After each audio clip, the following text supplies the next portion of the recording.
Halloween, face de citrouille grimaçante, masque à l'aspect effrayant, squelette et tête de mort, vampire, esprit et démons, ambiance dépravée, fête étourdissante.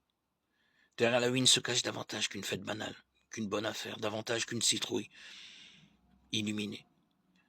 Ce qui est répugnant et terrifiant, les démons et puissances néfastes, des êtres avides de sang, la mort et le diable.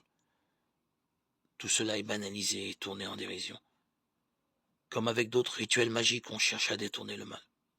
La citrouille illuminée posée sur le rebord de la fenêtre est censée éloigner tout mauvais sort ou malheur, comme le feraient les amulettes, pierres précieuses et autres mascottes et bracelets magnétiques. Un grand nombre de gens ignorent que Halloween tire ses origines des rites démoniaques et dégradants, des pratiques occultes, qui n'ont rien de commun avec une simple fête quelconque. De tout temps, l'homme a tenté de se soustraire au mal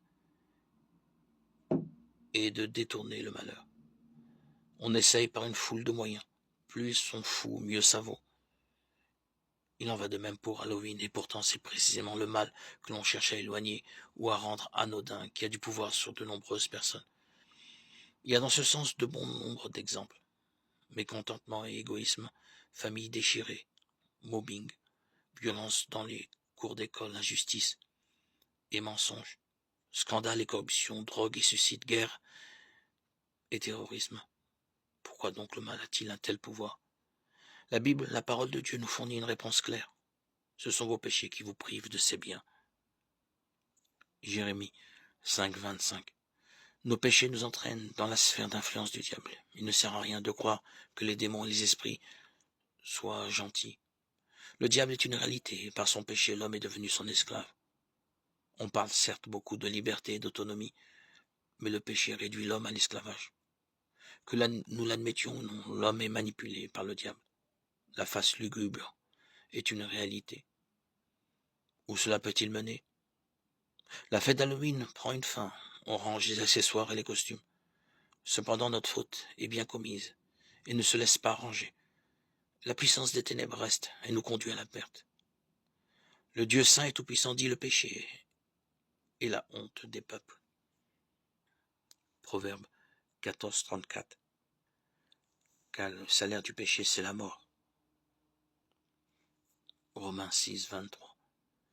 La conséquence d'une vie sans Dieu, c'est la damnation éternelle. Il est réservé aux hommes de mourir une seule fois, après quoi vient le jugement. Hébreux 4, 15, 9. La tête de mort est une réalité. Comment s'en sortir? Dieu ne veut pas que nos péchés nous mènent à la perdition, mais il veut que tous les hommes soient sauvés. 1 Timothée 2, 4.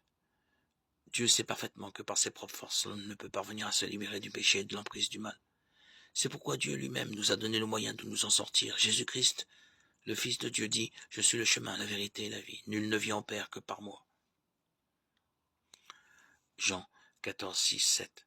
Dieu nous aime. Dieu a tant aimé le monde qu'il a donné son Fils unique, afin que quiconque croit en lui ne périsse point, mais qu'il ait la vie éternelle. Jean 3, 16. Jésus-Christ est venu en ce monde.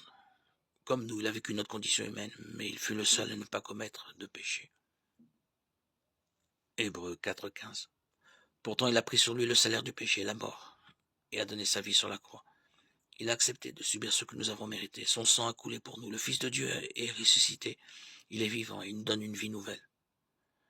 Le don gratuit de Dieu, c'est la vie éternelle en Jésus-Christ, notre Seigneur. Romains 6, 23.